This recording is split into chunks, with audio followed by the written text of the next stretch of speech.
Purple बहन, अगर आप मेरी वीडियो देख रही हो तो आपको तहे दिल से धन्यवाद बहन और नमस्कार। और बिमला दलाल बहन से भी मेरी कोई दुश्मनाई नहीं है और आप दोनों बहनों के मुद्दे अपनी अपनी जगह सही हैं, लेकिन मैं ज़्यादा जो वोट देती हूँ वो पप्पल बहन को देती हूँ।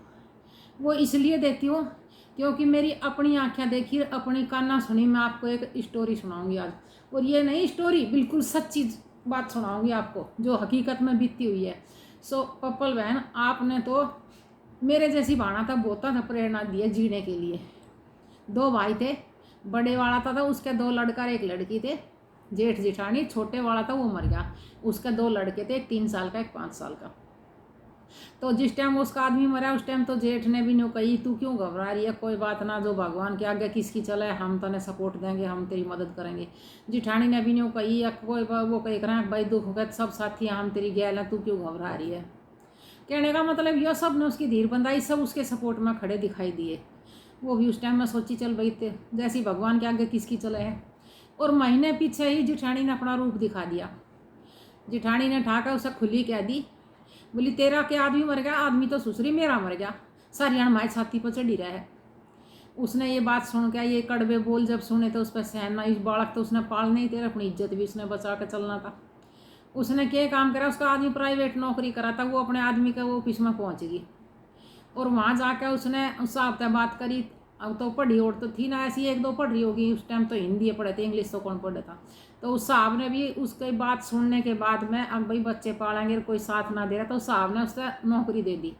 बोला बेटा देख, पढ़ी और तो तू है नहीं, और तू पानी पिलाना ऑफिस में और फाइल वाइल पकड़ाना ये काम तू कर सकती है, ठीक है मैं तेने उसे नौकरी दे दीजिए। उस टाइम 8,000 तनख्वाह मिले थे, तो उसने अपने बालक पालने के टाइम 8,000 उस टाइम पे बहन बहुत थे।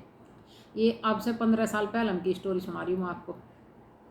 उसने बहन में 8,000 लेके अपने बालक पाले पड़ोसे, अपने उनके पीछे लगी उनकी कैरियर बनाने के टाइम। तो जब वह जाए करती डीटीसी बस में, गांव में बैठ के जाती, न्यू कहे करते भाई डीटीसी में कम भाड़ा लगा था, इतने पैसे भी तो अपना न्यू बचाने पड़े थे अपने घर गृहस्थी के टाइम।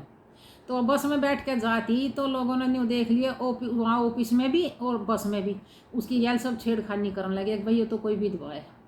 तो उसने सब छेड़ा छाड़ी करने लगे, बस में बैठ जा तो वहाँ छेड़ा है, ऑफिस में चली जा तो वहाँ छेड़ा है। तो उसने एक अपनी सहेली वाहेली तक कही कि बहन ऐसे ऐसे बात है, मैंने वहाँ भी छेड़ा है, बस में भी छेड़ा है, कि एक रोज बालक पालने पड़े, जाना पड़ा, रोज नौकरी छोड़ नहीं सकूँ क्योंकि पेट कहाँ से पालेंगे। तो उस बाण ने उससे यो शिक्षा दी कि तू एक काम करेगा, तू बिंदी लगा जाएगा, अपने सूट के नीचे लको कर ले जाएगा।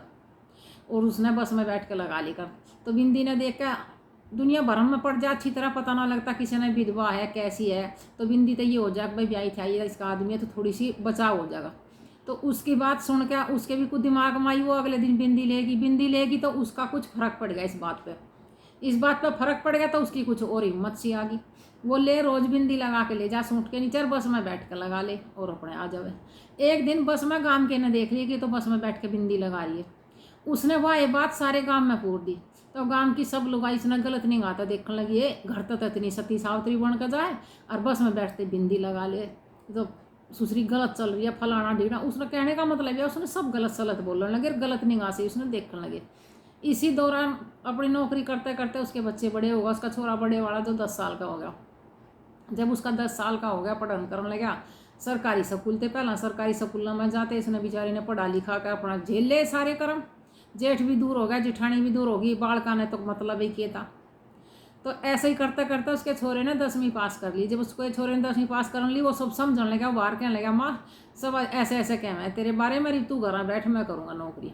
10वीं पास करते ही उसकी माँ कहने लगी बेटा तेरा बाप मरा, मैं तो जिब तक सुनने लग रही हूँ, तू तो इब समझदार हुआ, इब सुनने लगा, जहाँ इतनी सुन ली और 1-2 साल सुन लूँगी और तू अच्छी तरह अपना पढ़ के नौकरी कर लिया। नुक ना माँ मेरे पर ना सहन हो, तू घर बैठ। उसने अपनी माँ घर बैठा दी, वो छोरा अपनी माँ की जगह नौकरी चपड़ासी की नौकरी पर वो लग गया। तो जब उसकी माँ घर बैठ गई, जब उसने नौकरी करी, जब तो बेचारी का कुछ ना हुआ, जब वो घर बैठा दी ना, वो 2 साल में मरी लिकड़ी, उसका कैंसर हो गया, 2 साल में मर गई वो। तो न्यू का एक बनी बनी के सब साथी बिगड़ी का ना कोई, तू बता सारे दुख झेले। और जब छोरा थोड़ा सा बड़ा हो गया तो भगवान ने फिर उसे जीवन नहीं दिया, मर गई। तो न्यू का एक दूसरे की आग में सब हाथ सेक लें बहन, शिक्षा तो सब कोई दे दे पर जिस पर पढ़े ना वो ही जाने इन बातों ने। पर पप्पल बहन तेरी बात न सुनकर ना इतनी हिम्मत आज की विधवाओं में आ रही है कि हर बहन अपने जीने का तरीका अपने हिसाब से लेकर चलती है। अब वो किसी से डरती नहीं है, अब वो किसी की मानती नहीं है, अब वो अपने मन की मान के चलती है।